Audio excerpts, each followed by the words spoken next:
السلام علیکم ورحمۃ اللہ وبرکاتہ۔ ناظرین اکرام، آج ہم ایک ایسے موضوع پر گفتگو کریں گے جس کے بارے میں بہت سے لوگ سوال کرتے ہیں کہ آخر تبلیغی جماعت اور دارالعلوم دیوبند کا آپس میں کیا تعلق ہے؟ کیا دونوں ایک ہی ادارے ہیں یا الگ الگ ہیں؟ اور ان کے درمیان رشتہ کس نوعیت کا ہے؟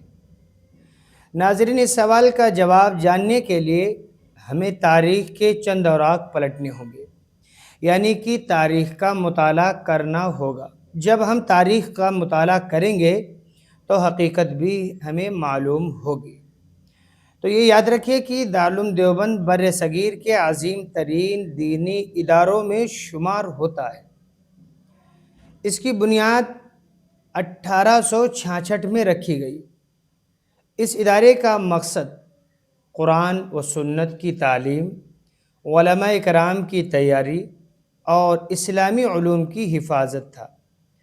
دارالعلوم دیوبند سے ہزاروں علماء، ہزاروں محدثین، ہزاروں مفسرین، ہزاروں مفتیان کرام پیدا ہوئے جنہوں نے دنیا بھر میں دین کی خدمت انجام دی۔ آج بھی آپ جائیے، جہاں پر جائیں گے دیکھیں گے تو وہاں پر آپ کو مادر علمی دارالعلوم دیوبند کے پڑھے ہوئے علماء کرام ملیں گے۔ اسی علمی ماحول سے وابستہ ایک عظیم شخصیت حضرت مولانا الیاس صاحب کاندھلوی رحمۃ اللہ علیہ تھے، جنہوں نے تبلیغی جماعت کا بانی سمجھا جاتا ہے۔ حضرت مولانا الیاس صاحب رحمۃ اللہ علیہ نے دارالعلوم دیوبند کے اکابر علماء سے علم حاصل کیا اور اسی علمی و روحانی ماحول میں تربیت بھی پائی۔ بعد میں جب انہوں نے مسلمانوں کی دینی کمزوری دیکھی تو دعوت اور اصلاح کی ایک خصوصی محنت شروع کی، جو بعد میں تبلیغی جماعت کے نام سے معروف ہو گئی۔ یہاں ایک اہم بات سمجھنے کی ضرورت ہے، جو بہت خاص اور اہم چیز ہے۔ ہر ایک کو اس بات کو سمجھنا چاہیے کہ دارالعلوم دیوبند اور تبلیغی جماعت ایک ہی ادارہ نہیں ہے۔ دارالعلوم دیوبند ایک تعلیمی ادارہ ہے جہاں پر تعلیم دی جاتی ہے، علماء پیدا ہوتے ہیں۔ اس کے مقابلے میں جبکہ تبلیغی جماعت ایک دعوتی تحریک ہے جس کا مقصد عام مسلمانوں میں دین کی بنیادی تعلیمات کو زندہ کرنا ہے اور انہیں مسجد سے جوڑنا ہے۔ دعوت و تبلیغ کا یہی مقصد ہے، لیکن دونوں کے درمیان ایک گہرا علمی اور تاریخی تعلق ضرور موجود ہے کہ تبلیغی جماعت کے ابتدائی دور میں دارالعلوم دیوبند کے متعدد اکابر علماء کرام نے اس دعوتی محنت کی حوصلہ افزائی فرمائی ہے اور ابھی بھی حوصلہ افزائی فرما رہے ہیں، اور اس کے ساتھ ساتھ بہت سے علماء کرام خود بھی اس محنت سے وابستہ رہے ہیں اور وابستہ ہیں اور لوگوں کو دین کی طرف بلانے کی اہمیت بیان کرتے ہیں۔ حضرت مولانا حسین احمد مدنی رحمۃ اللہ علیہ اور اسی طریقے سے حضرت مولانا شیخ زکریا صاحب رحمۃ اللہ علیہ اور دیگر کئی اکابر کا نام اسی سلسلے میں لیا جاتا ہے، جنہوں نے دعوتی محنت کی اہمیت کو اجاگر کیا۔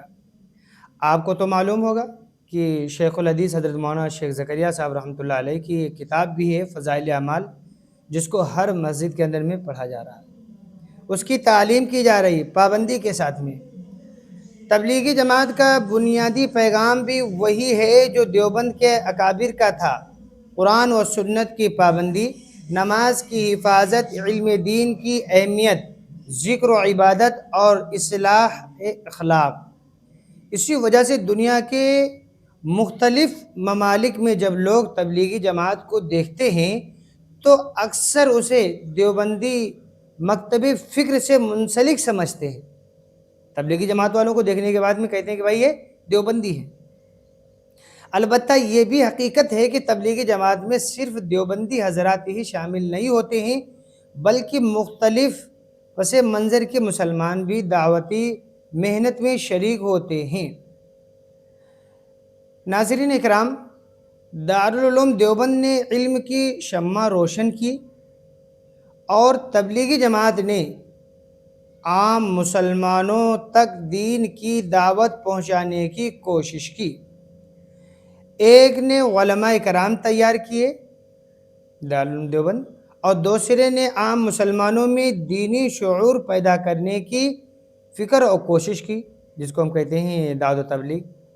اگر تاریخ کا غیر جانبدارانہ مطالعہ کیا جائے تو معلوم ہوگا کہ دونوں نے اپنے اپنے میدان میں امت مسلمہ کی بڑی خدمت انجام دی ہے۔ آج بھی دنیا بھر میں ایسے ہزاروں علماء کرام موجود ہیں جن کا تعلق دارالعلوم دیوبند سے ہے، اور وہ دعوت، تعلیم، اصلاح اور دینی خدمات کے مختلف شعبوں میں کام بھی کر رہے ہیں۔ ایک بہت اچھی بات ہے، یہ خوشی کی بات ہے۔